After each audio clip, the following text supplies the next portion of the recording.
Okay, what's going on, everybody? My name is Mangg. Welcome back to Hanging with Mangg,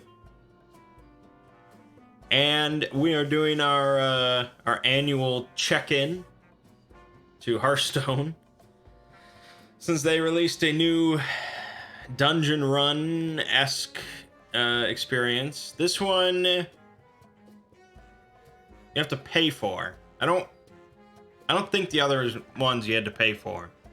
But I think the scope of this one is bigger than the others.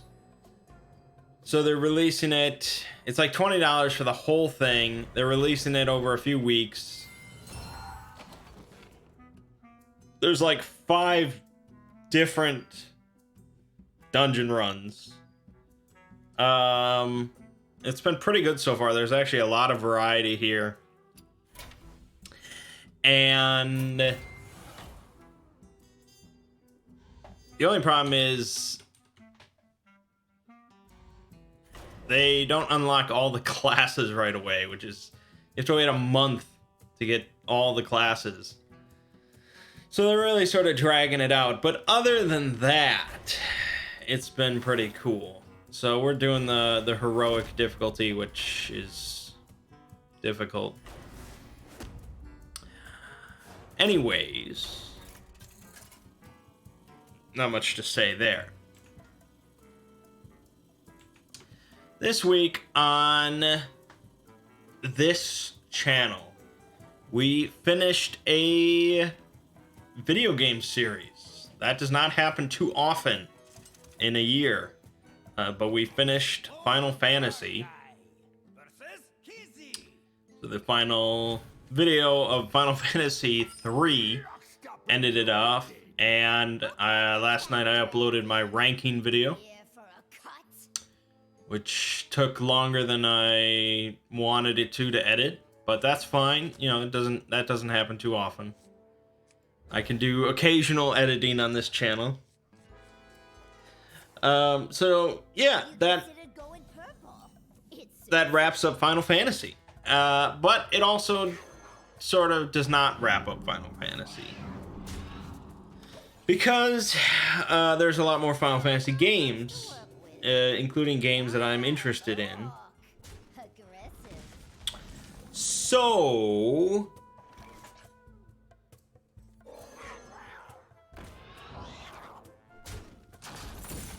this week then we'll be starting up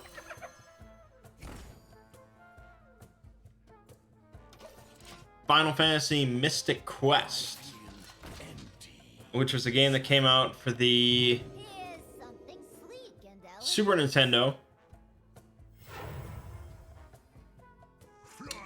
It was basically, because we didn't get Final Fantasy 2, 3, or 5, because the Japanese thought that they were too difficult for us. Because we didn't get any of those, they decided to make a easy Final Fantasy for the stupid Americans to play, and that's known as Final Fantasy Mystic Quest. I believe in Japan it's referred to as Final Fantasy USA.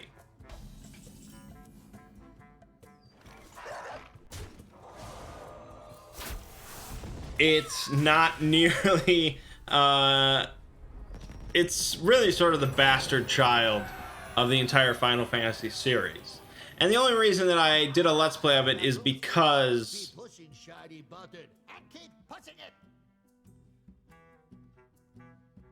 I had it as a kid. And I always liked it as a kid, because it was simple enough for me to understand.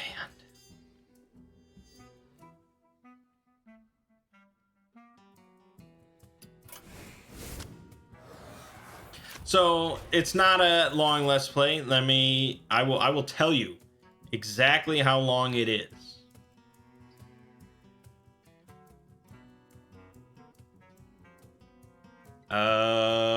It is 5 videos long. So pretty short. Pretty short. But then after that, we're still not done because enough time had passed where I decided to do the Final Fantasy Tactics games as well. Because I am a very big fan of Final Fantasy Tactics, and I had never played the advanced games, so I gave it a spin. So the Final Fantasy Tactics, that's 18 videos. Final Fantasy Tactics Advance is 12 videos. And Advance 2, I'm still working on. Actually, not done with that. I'm like 5 videos into that. So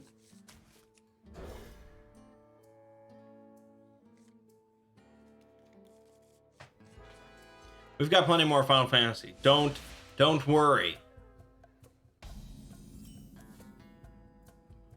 We also have Fell Seal going on, which is some more tactical goodness. And beyond that, I don't know.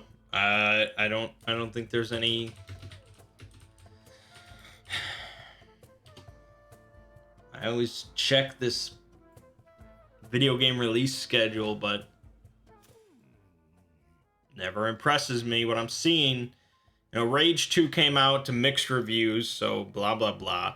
A Plague Tale Innocence.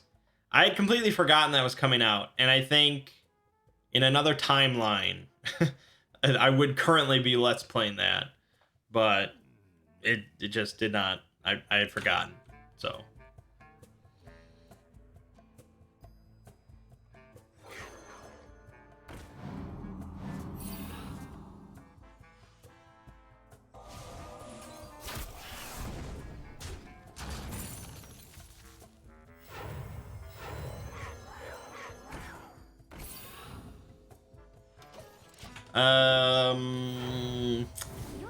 Yeah.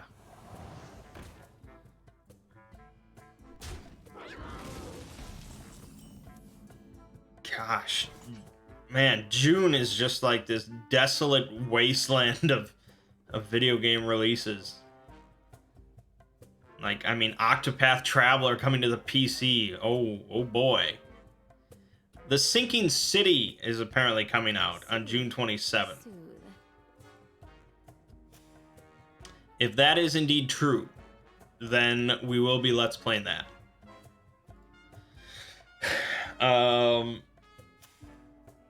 If only because actually no, see see now on the Steam page it says planned release date 2020. That's far off from June 2019. So the Steam page says that, the Wikipedia page says June 27th. I don't know what to believe. I don't know what to believe.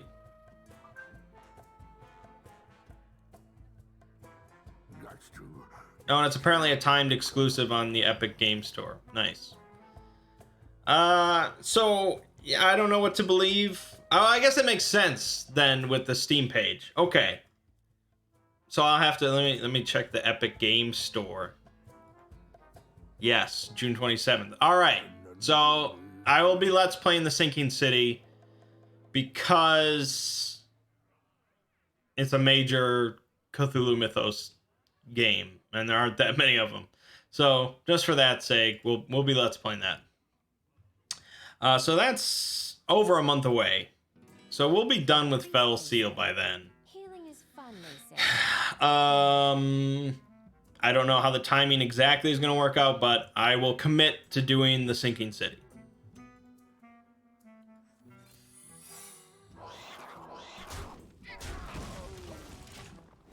So there you have it. Stand ready.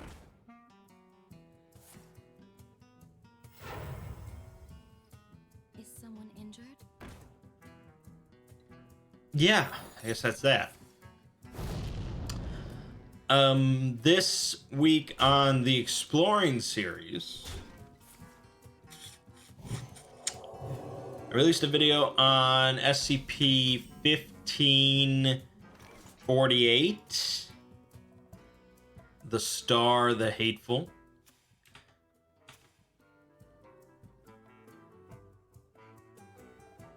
Which I think a lot of people were like upset about.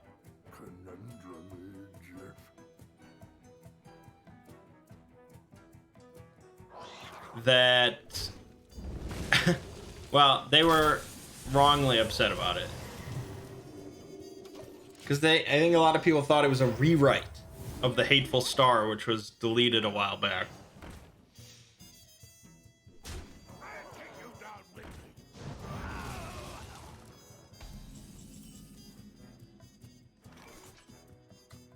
It's not a rewrite. The only reason, and really, they kept the title as The Star, the Hateful, because it was like a play on the Hateful Star. It's the opposite of the Hateful Star. They just sort of kept it like that. That was sort of a mistake.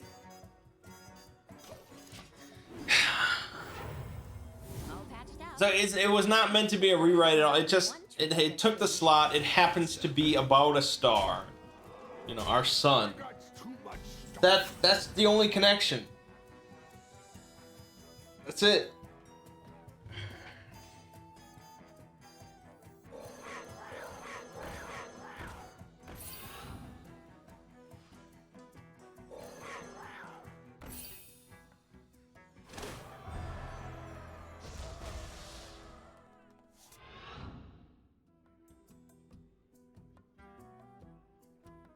Try to run.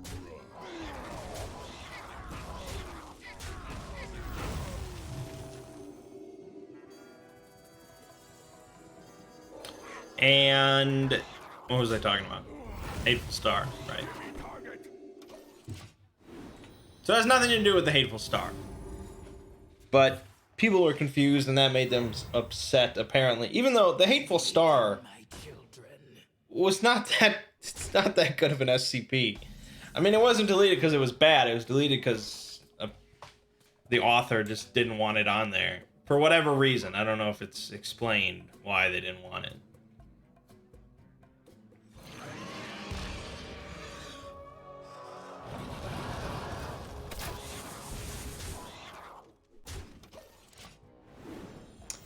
And so a lot of people were just like, this is not as good as the original Hateful Star. This is bullshit. Oh, well, sorry. I would never have made a video about the original Hateful Star, because for one, it was too short, and the other, it's not very good. And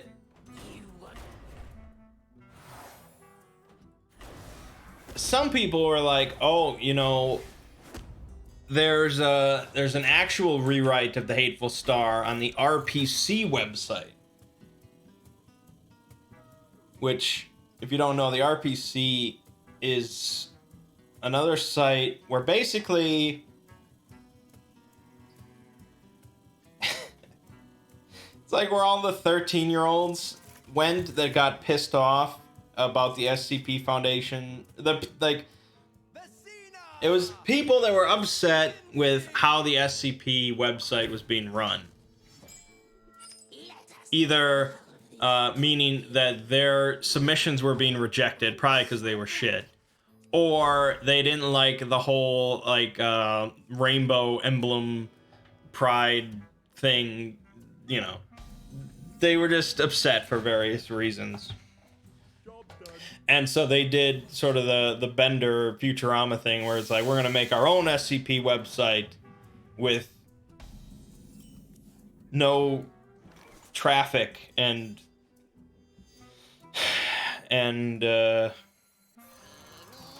shitty articles. I don't know. I can't say that. I've never really read it. But I did read the Hateful Star rewrite that people were touting on my comment section. It was terrible.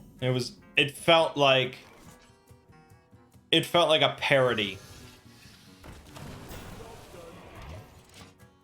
felt like a parody of it was terrible. Don't read it. Don't read, like, the only people that would like that article are like edgy 12-year-olds. And if you are older than that and you like that article, I'm sorry. There's no hope. There's no hope for you. Anyways.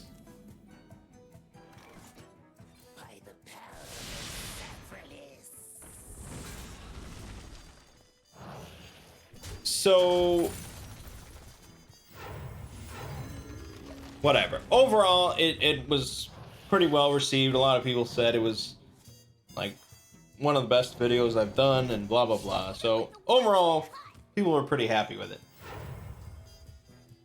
The light protects me. And then this week I worked on a video on Daleport.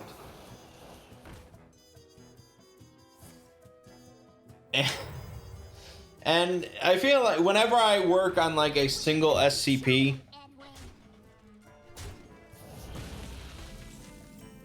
and it's just like, fuck.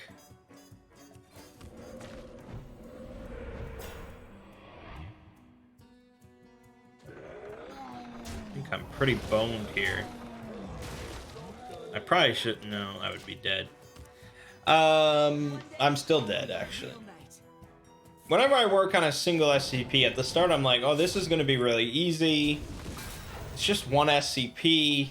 You know, I don't have to find 8 different SCPs and work them together into a narrative or anything like that. But you get hit with these really lengthy, complex, singular SCPs. And the Daleport video ended up being 30 minutes long.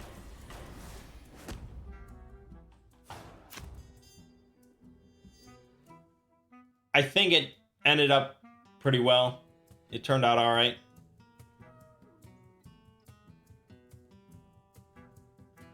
But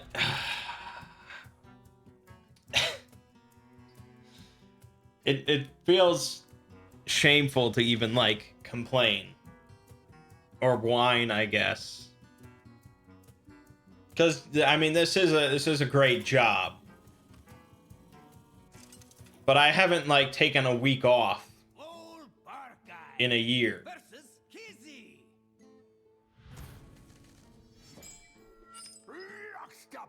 And I feel like it's starting to get to me. And the problem is, I don't have like a week-long vacation lined up until next April, when I go to Japan. So I feel like one of these weeks, I just have to be like, I'm just... The thing is, like, I would never not release a video. So what it really means is I have to work ahead so I can release a video and just take the week off, which is doable. I just have to sort of commit to that. So I think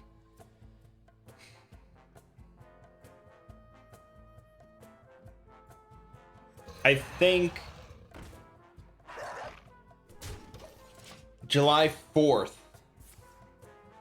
Let's just take some off the side. July 4th, my whole family, we're going up to like a little resort in northern Wisconsin, and we're just having a weekend up there.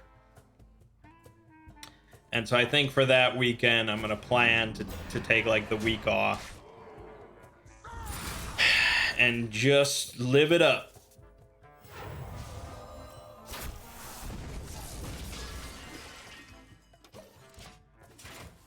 That's my current plan.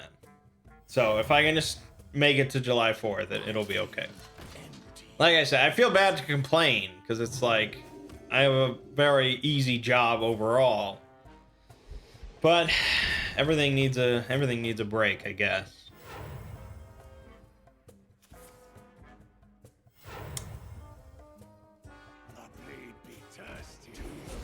you know, that's the thing with like being self-employed and working your own schedule and things like that,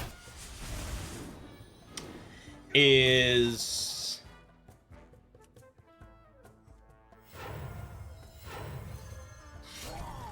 you know, if you're working a regular job,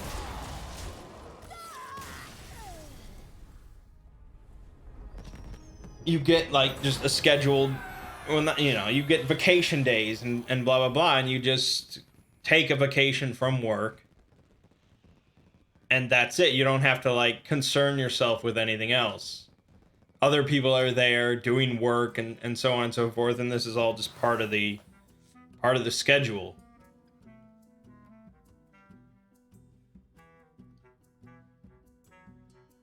But when you're self-employed,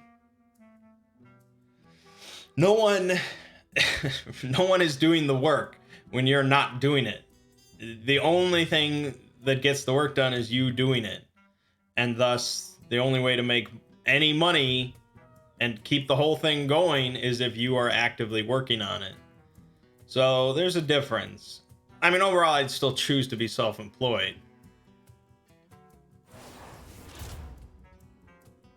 It's just I have to sort of plan around this.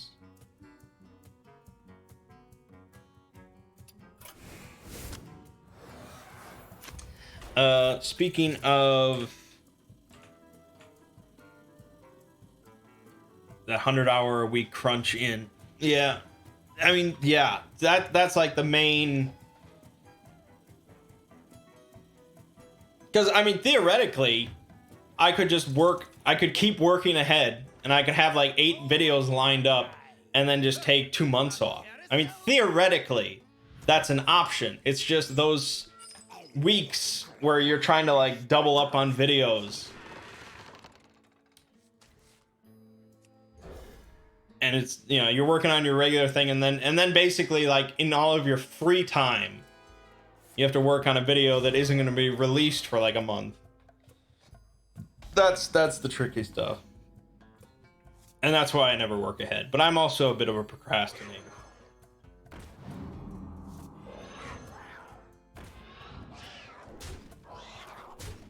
But it's all right.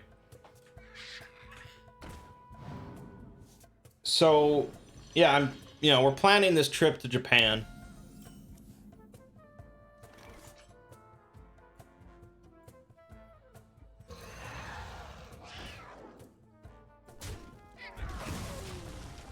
And right now we have four of us confirmed going.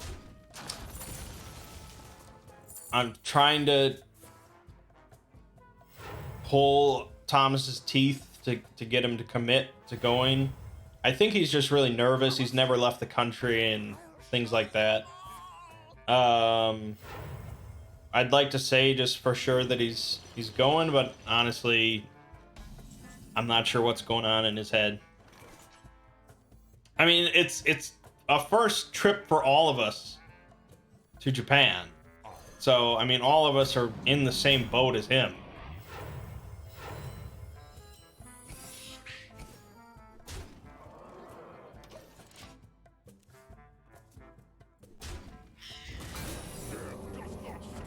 But we're looking at hotels. Because now the concept of Airbnb is a possibility. I screwed that up.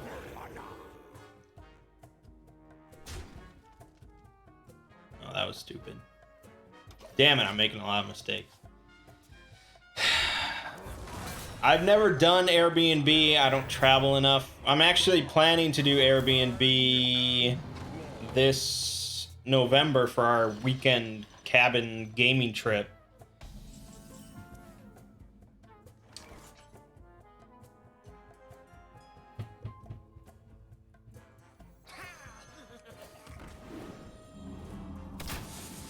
Why did I put that there? God damn it.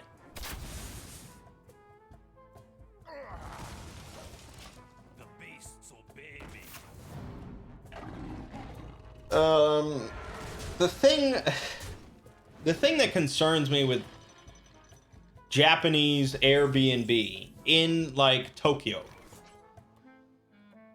is that you look at some of these places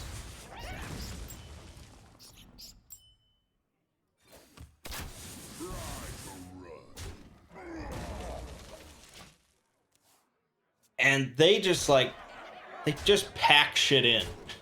Like it's so crammed in some of these places. Like literally where they'll have a room. One of these places that I saw, it was a room of just beds. There was no space in this room for anything other than a bed. And so they had like 4 beds lined up in this small room. And so basically you could just like roll from one end of the room to the other across all these beds. They were all just smushed together. And then that same place had a bathroom where the toilet, the sink, and the bathtub were all like touching each other. This was like a 4-foot wide room, and it was all just connected. It's nuts. Because I know, like, real estate in, like, Tokyo is pretty limited. But that's just... That's pretty iffy to me.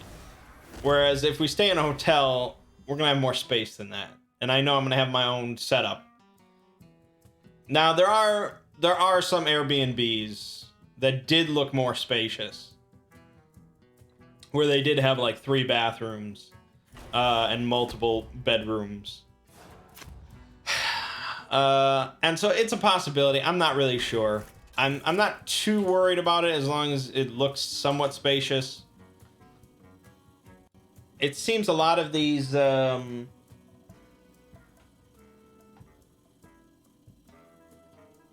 most of these places have like one bed that is traditional. You know, as in like traditional for me. So it's like a normal bed. Whereas the rest of the beds then are just basically like a thin mattress on the floor, which is, I guess, traditional Japanese and still common in Japan. I don't know how... like, if you grew up with that, it's probably fine. But for me to go from, like, a purple bed to suddenly switching over to just this thin mattress on a floor...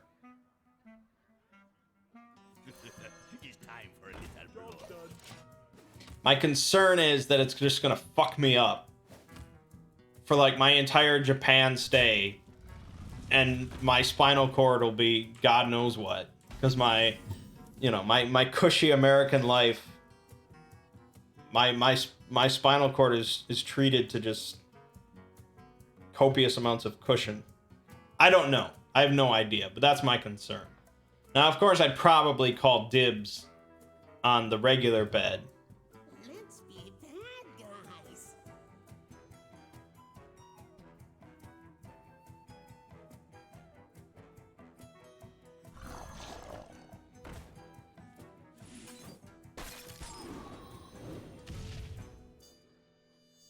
Who you want me killed? But, I mean, somebody's gonna get screwed over.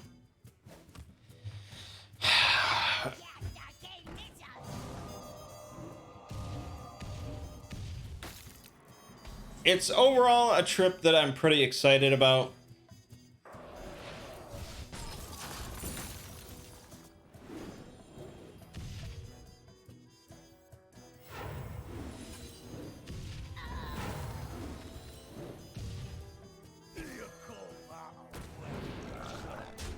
I'm mostly excited about the food. I've been watching a lot of like street street food videos. There's a couple channels that do a bunch of street food videos where they don't do any like commentary. So it's like street food ASMR, where all you hear is just like the sounds of the street markets and things like that. It's really nice. And some things are just like, I would never think about putting any of that near my mouth. But most stuff, I'd be like, I would try that. I'm feeling pretty adventurous about a lot of the stuff that I'm seeing in like Japanese street food markets and things like that.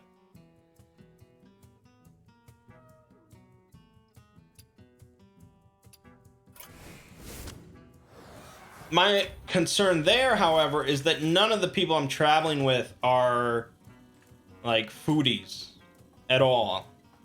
And so the only one that's going to be eating all this stuff is going to be me, which is a bit of a bummer.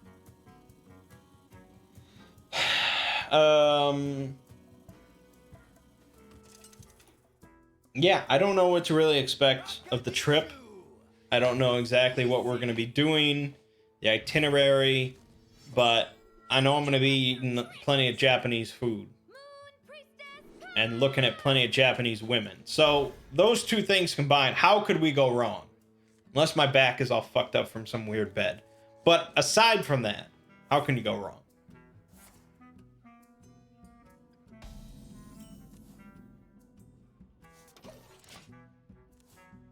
I'll take you down with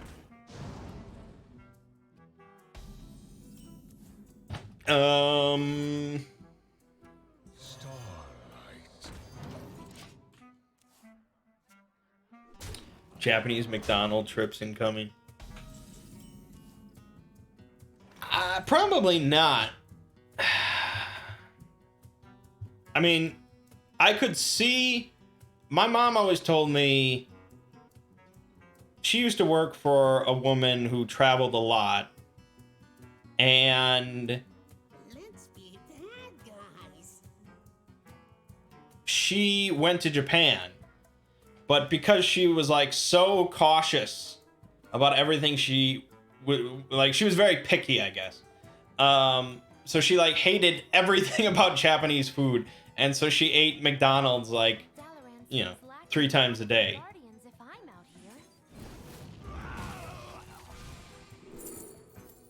And I don't think that I'm that picky, so I'm probably gonna be okay.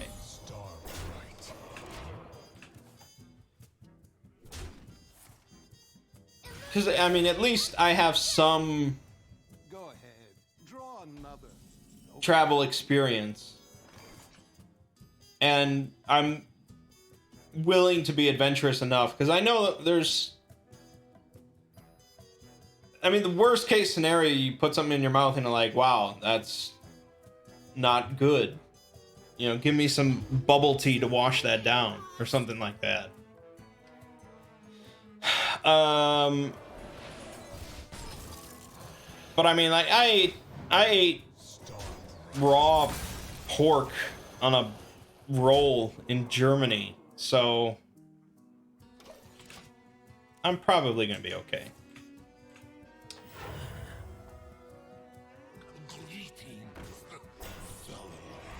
I think it'll be a pretty good trip. The problem is, really, my sister-in-law, who is super excited about this, and she's the one that's planning like all of our itinerary and booking everything and blah blah blah. She really wants to go, of course, when everyone else goes. Let's be bad guys.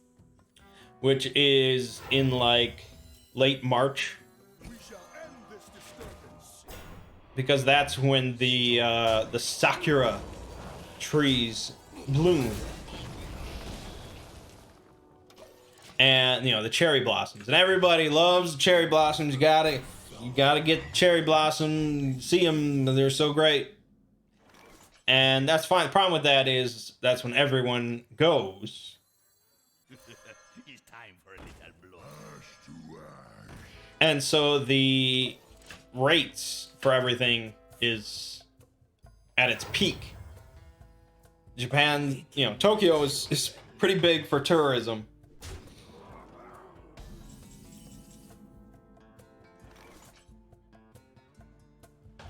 and Who you want me killing?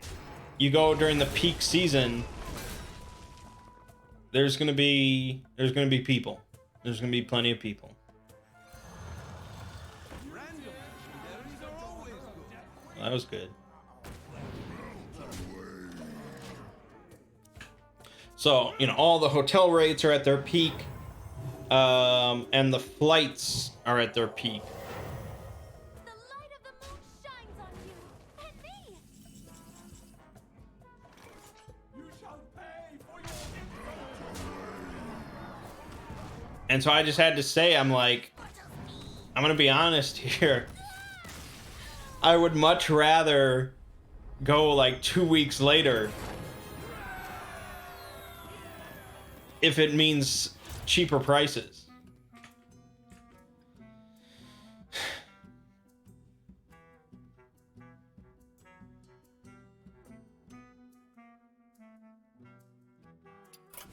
Especially since she had originally planned to go like late March, early April.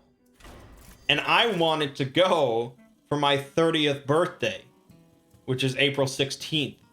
So we would have gone right before my 30th birthday.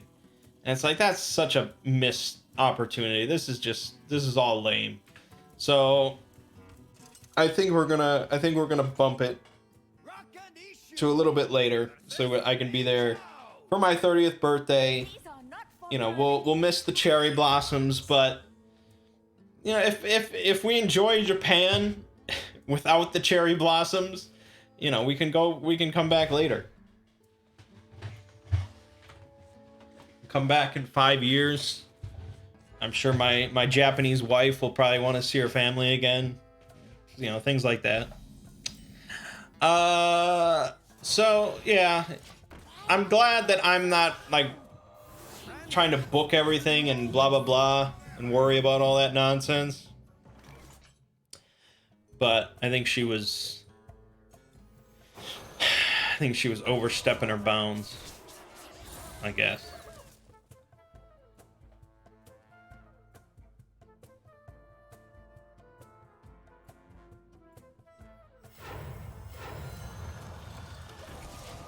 People are trying to read. What else? Speaking of trips and speaking of board games, This is a library. we Gen Con 2019 events went up this morning for sale. And the way that Gen Con does it is they post all the events like a week before they go for sale. So like last week or so, they posted all the events. And so you can look through all the events, you can decide, oh, this sounds really awesome. Oh yeah, this is gonna be so good. And it gets you really excited about all the things you're gonna get to do at Gen Con. So then a week later, when you actually try and book all these tickets, you get to feel that crushing,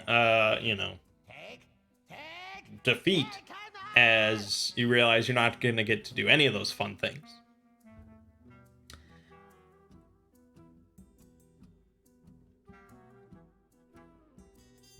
Because they, when they post all the events originally, you can look at these events and you can add them to your wish list. So you pick, okay, I'm going to do this, and you plan out like your itinerary, and you're okay, this Thursday night, this Friday afternoon, blah, blah, blah. Okay, I've got these 5-6 events, whatever. And this is what I'm doing. You add them to your wish list. So then when they actually go live a week later to purchase, you can just click submit wish list to processing. So then it'll go through all your wish list, and it'll go through and it'll try and book you all of those tickets so that you don't have to go through, you know, event by event when they go live to try and add all of them to your cart. It tries to, you know, automate all this process, which is fine, I suppose. I mean, really, no matter what, it's not going to work out well. No matter what process they try and do.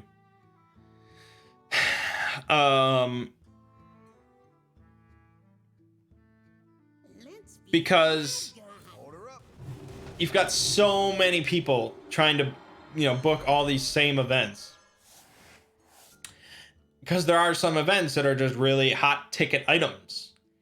And there are a lot of events that are at very hot times. There are prime time for events, and then there's like, Friday morning events and shit like that. And it's just like, or Thursday morning events, which is even worse. Let's be bad guys.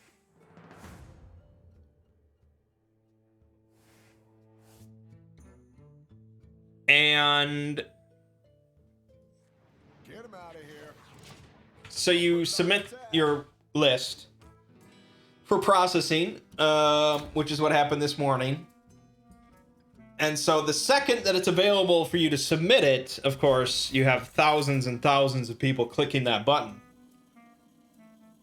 And I can't imagine Gen Con spends a massive amount of money on their servers just for this like 1 hour period when all this shit happens every year. So, inevitably the whole thing kind of craps out, and it's pretty much a crapshoot on where exactly you're gonna get in line. Because I mean, everybody is clicking this like on the dot, on the second. And so you could get, 500 in line, which would be pretty amazing. If you get 500 in line, you are very happy. Or more likely, you're going to get in like the 5,000, 6,000, 7,000 range, which is what happened to most of our group. Except for Thomas, who for some reason somehow managed to like bypass this whole system, and he got everything on his list. He got into every event on his wish list, including events that none of us got into. So that is even shitty as well, when one person gets into an event and the rest don't, because then it's like, I think he's like refunding the ticket that he got. Let's be bad guys. Because, I mean, he's not going to do like an escape room by himself without any of us.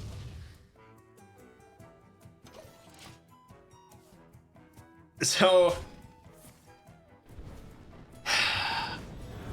the big event that I wanted to do this year, because this is going to be like our last year at Gen Con for a while.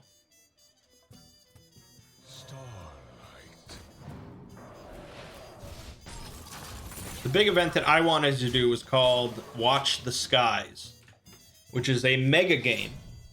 Shut Up and Sit Down did a couple videos on Watch the Skies. Very entertaining videos. I highly recommend them. But a mega game involves it. Well, I mean, specifically Watch the Skies, because I don't know that much about other mega games. But Watch the Skies is sort of a combination of a RPG, a LARP, and a board game, sort of all combined with dozens and dozens of people.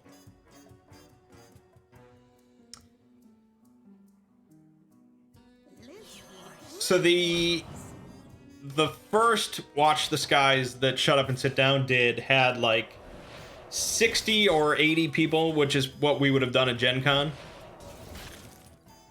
But the second one that they did had 300 people, which is just insanity. We shall end this disturbance. Let's break the ice. And so for Watch the Skies, you have all these different teams of people, and they are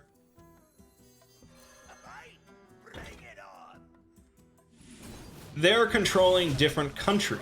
So this is a real world RPG. This is like a modern day or near future, I think pretty modern day RPG, in which you have all these different countries that are dealing with an alien invasion. And the invasion comes in different forms, because they switch up the scenario all the time for different events. So sometimes the aliens will be like full-on offensive war, Independence Day type shit, you know, and it's just a gigantic war.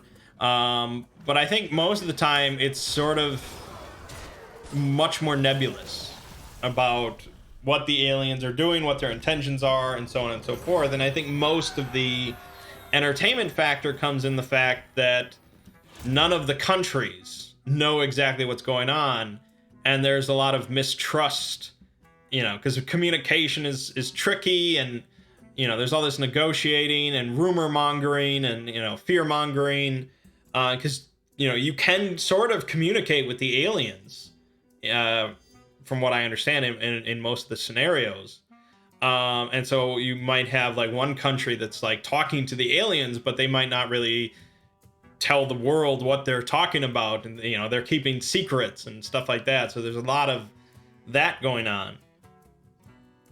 And so the idea for us this year was we had 5 people that were interested in doing this Watch the Skies mega game. And so it was going to be great.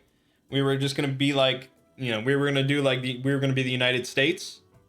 And so I think when you're signing up for this thing, you pick a country, and then each person picks like a role. And so you have somebody that's controlling like the president or the prime minister. You have somebody controlling like the head general or the head of the military. You have someone controlling the head scientist, and you have someone controlling like the foreign delegate and the foreign ambassador, you know, the ambassador to the UN and stuff like that. And so these, you know, these people have different responsibilities. You have the one person that has to go to the UN all the time and discuss things with that and try and work with the other countries.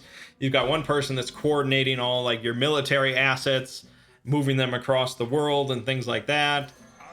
You've got the scientist who's trying to, you know, research new alien technology and things like that. And then you've got the head of state who's trying to coordinate everything and so on and so forth. And there are rules. There are like codified rules akin to like a board game. But a lot of it is more like an RPG. And so the possibilities are left up to the players, you know, and whatever the players can think of, if it's reasonable and realistic, they can go to a moderator and say, this is what China wants to do. This is what we want to do. And they'll be like, okay, this is the role that you're going to have to make to see if it's possible, so on and so forth. So it's a lot like an RPG.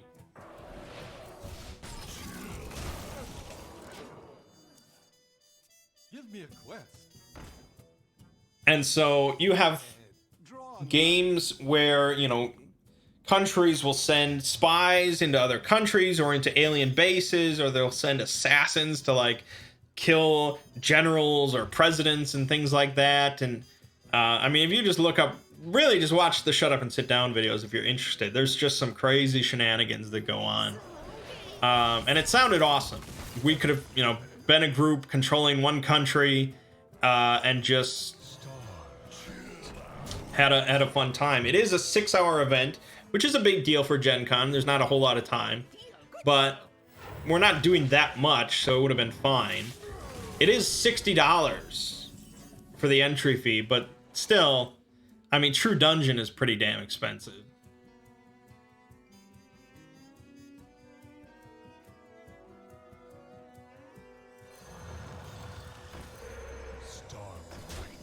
It would have been good. Unfortunately, we got 0 tickets. We got none of the tickets. So it sold out very, very quickly. Thank you. So it would have been good. It would have been a nice thing to try out, but it seems that it was not to be. Maybe we'll come back to Gen Con some other year. And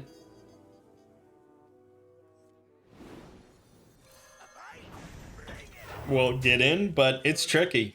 It's very tricky. So, I think what we ended up, I mean, we're sort of all over the place with like what all of us are doing. We're only doing a couple events all together, which is not great. We're definitely doing one escape room that is all of us, because we like escape rooms. So we're doing one escape room with all of us. And we're doing a Call of Cthulhu Dark Ages one-shot that I think has most of us in it. So that is with some DM. I think he's with Chaosium, so I'm assuming he's a good DM. And it's Call of Cthulhu Dark Ages, which is really weird. It's Call of Cthulhu in the year like 1000. And so I think this one is like a very Celtic mythology, Irish type setting. So it should be pretty interesting. You know, Ziggy and I very, very rarely get to play together in an adventure. So I'm hoping it's a good time.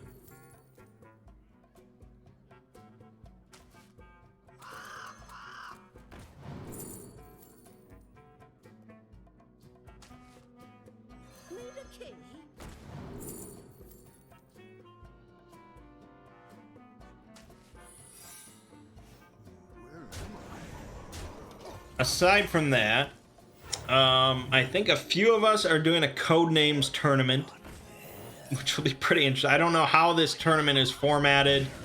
I don't know if we're all on like the same team, or I have no idea. But we liked doing the coup tournament, which I came in second place in. So we're gonna try it out. And then a couple of us managed to get into another escape room, a fantasy escape room. So me and him are gonna do that. And then that's pretty much it. We usually don't go heavy on events, especially this year. It just seemed all over the place. So it's what it is.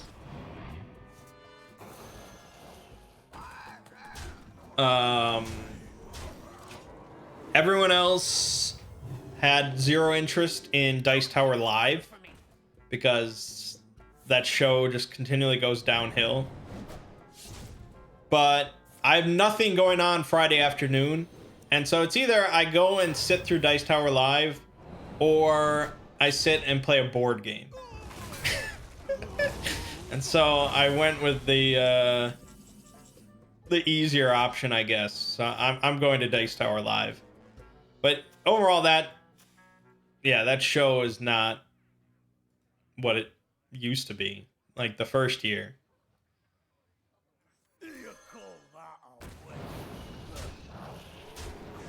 And really, I'm surprised that,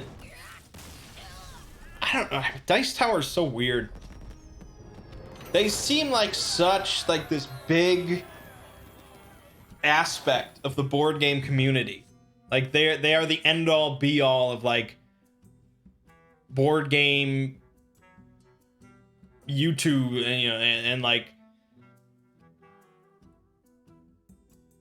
board game reviews and things like that.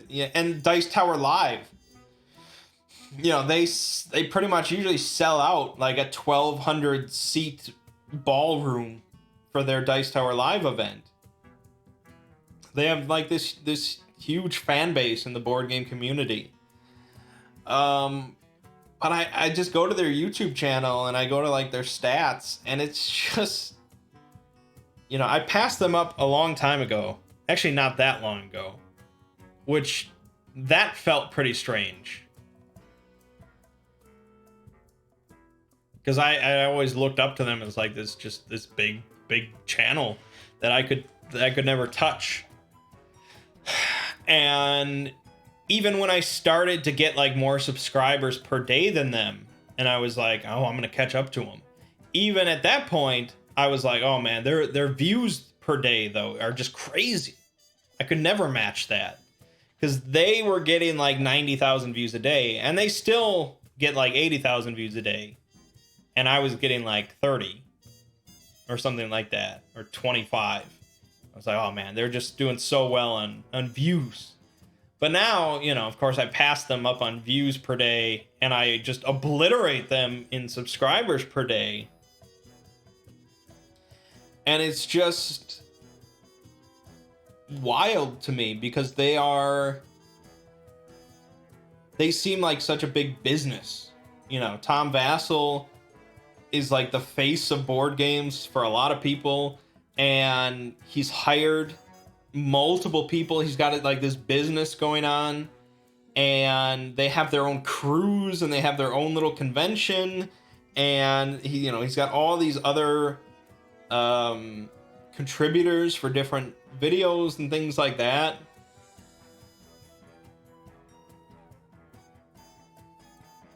And I know that it's more than just the YouTube channel that he's got going on. But I just don't know where the revenue stream comes from to support this, like, this whole business. I mean, they do have a Kickstarter that they do every year, which is pretty big. It's like, this is what I'm saying. The 2019 Dice Tower Kickstarter earned $302,000.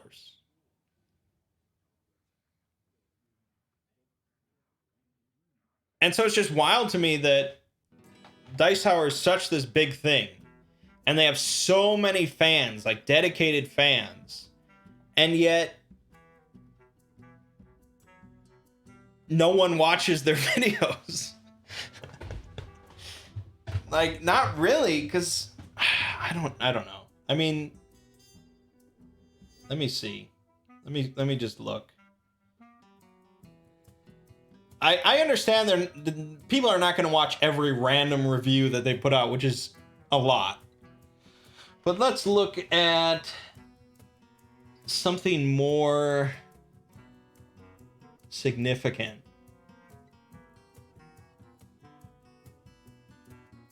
Like the Dice Tower Awards nominees, because they put out the Dice Tower Awards every year for board games. And so this is a video talking about all the nominations for different board games. That video got 10,000 views in 2 days. Okay. I get that in like 3 hours when I release a video. And that's pretty much any video. It's, you know, I mean, some of these reviews, if it's Tom Vassell, they get multiple thousands. Their top 10 videos can get this, like, top 10 bad guy games 3 days ago, 23,000 views. That's not terrible. And, you know, a year ago, I would have considered that pretty damn decent for my channel. I think a lot of it is just due to the fact that they put out so many fucking videos, and no one really wants to stay subscribed or get subscribed to this sort of channel. And they end up doing so many views per day because they put out so many videos. But I think what I wonder, I would love to know, is like their watch time stats. Like, what is their average watch time and percentages for all of these random review videos? I feel like there's a percentage of subscribers for any channel that will click on every single video, and they will click like on every video, even though they only watch it for like 2 seconds, and then they're like, okay, my job's done. I wonder how many there are for Dice Tower. Maybe the interest in board games is waning somewhat. I don't know. It's hard to say. I know that board gaming was on the rise, but a lot of people have been speculating that the bubble is going to burst, that there's just too many board games, that there's too much shit. There was a discussion on the board gaming subreddit about how there's going to be like a 25% tariff on all board games made in China or something like that, and that was going to like significantly hurt the industry. I don't know. I don't know.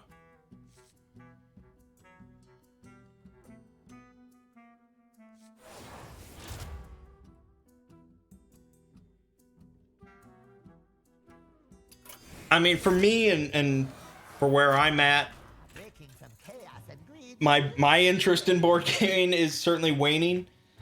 Part of that is just due to the fact that our group of friends, we get together so rarely, and I would always pick an RPG over a board game. The other thing is due to the fact that I was always the one that had to A, buy the board games, B, learn the board games, and C, teach the board games. That was a little annoying. You always brighten my day. And the other thing is, I guess, of all the types of board gaming that I've played, my personal pick, the stuff that I've enjoyed most, has been like 2-player card games. Like Netrunner, Arkham Horror, the card game, even like the Warhammer card game, stuff like that. And that's not something you can really do in a group.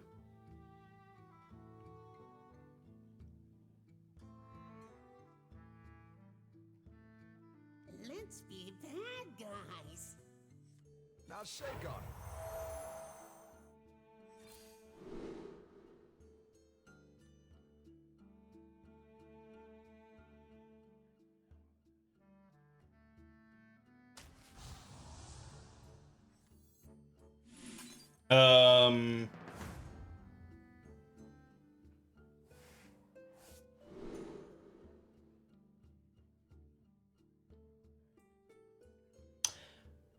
I just feel like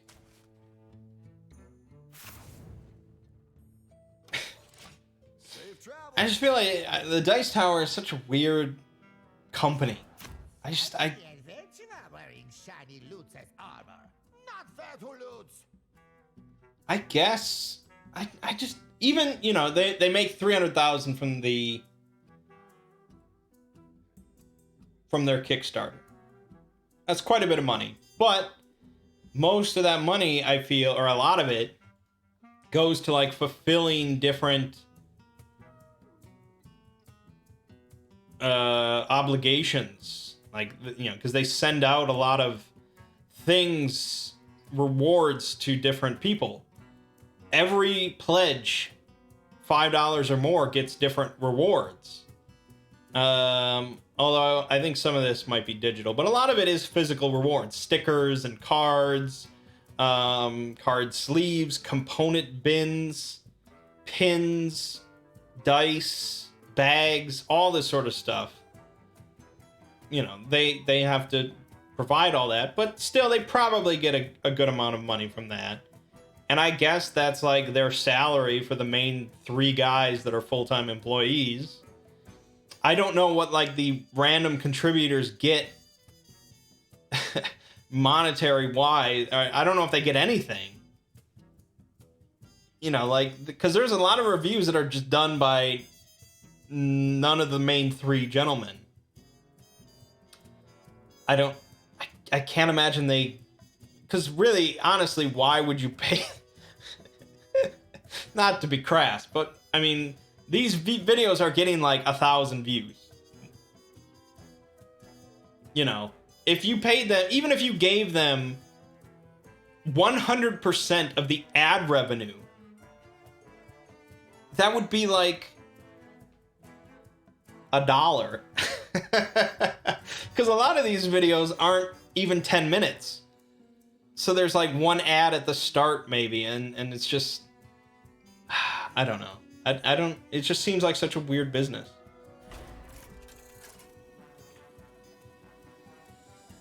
And that's what I'm like, in general, their ad revenue is not going to be great.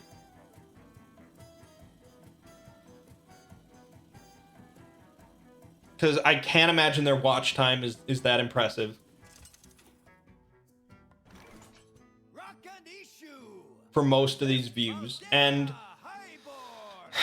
I would say 90% of their videos are not 10 minutes long, and that really cuts the ad revenue. You wish. And even the videos that are like 10 minutes, 30 seconds, I don't think he's putting mid-roll ads in. I don't know. It's sort of all. So I guess, you know, if he's, I mean, they have merchandise and maybe they make a bunch of money from their convention. I don't know. It's just sort of fascinating to me.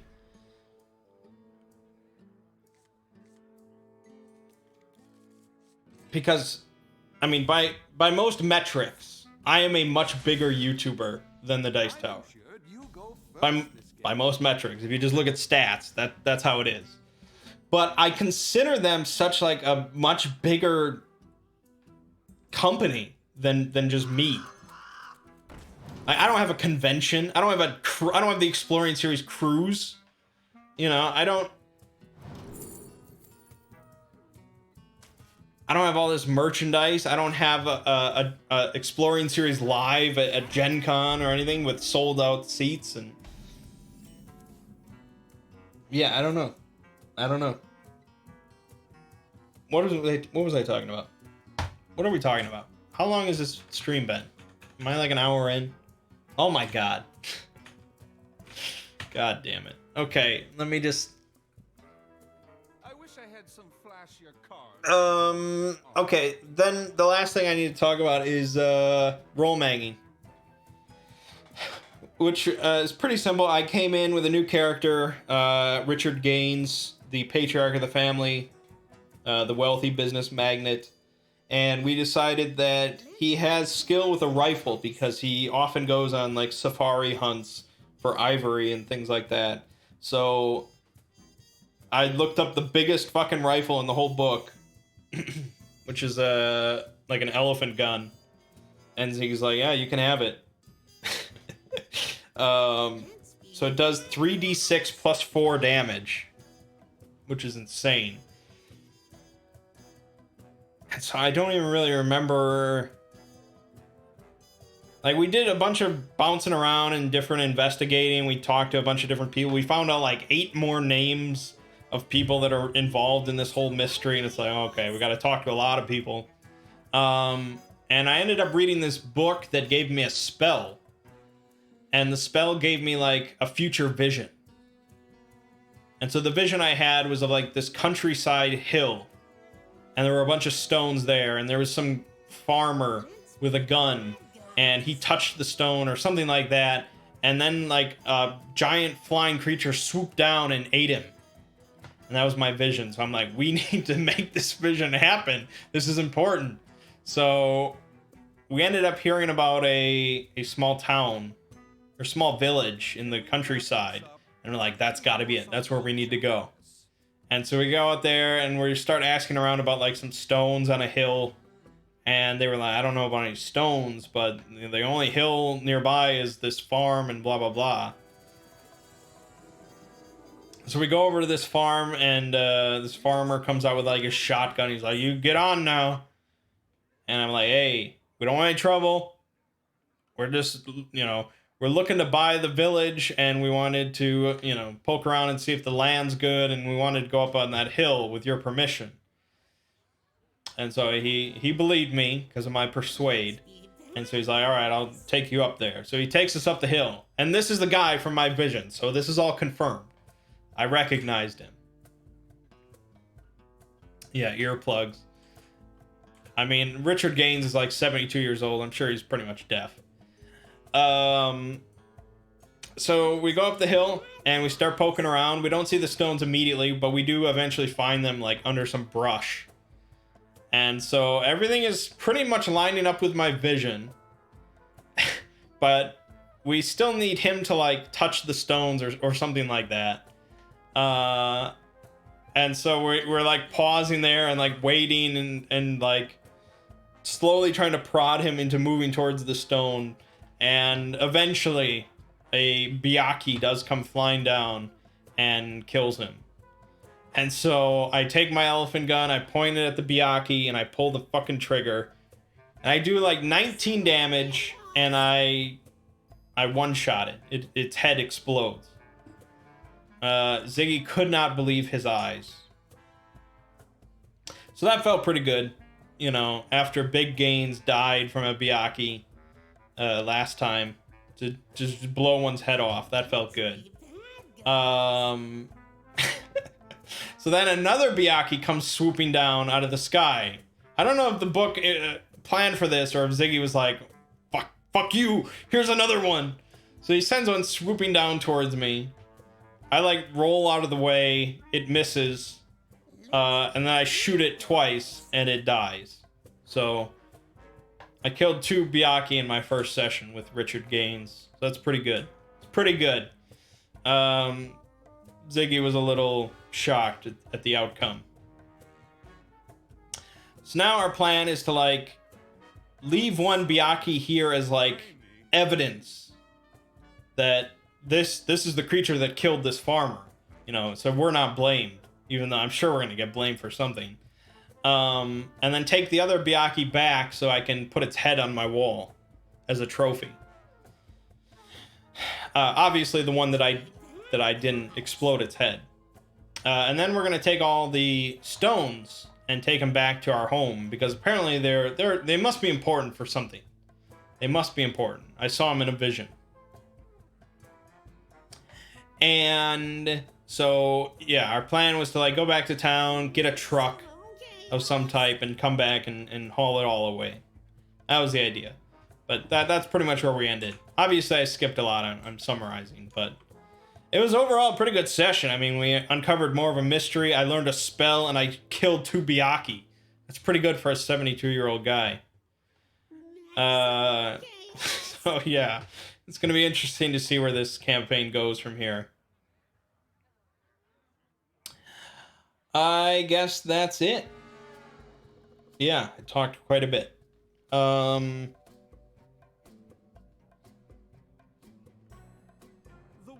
going to see a movie by myself tonight for like the first time ever. There was some scheduling miscommunications and some problems. There were some problems with scheduling. Nobody's fault really. It was just some problems. And so I'm going to see Nausicaa in the Valley of the Wind on Tuesday.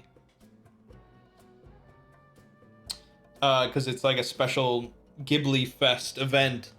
And so everyone else is going to see John Wick on Tuesday. So I'm like, I gotta see John Wick. So I'm turning the key and I'm going to see it myself. I made sure to buy the ticket for the seat next to me so I don't have to sit next to any weird, smelly, strange John Wick fans. But it should be fine. It's dinner and a movie. It's like I do that at home every day. What is the difference in the theater? It's just I've never done it before. But anyways, check out the Daleport video tomorrow. Hopefully I'll be releasing a video on the Adeptus Mechanicus later this week.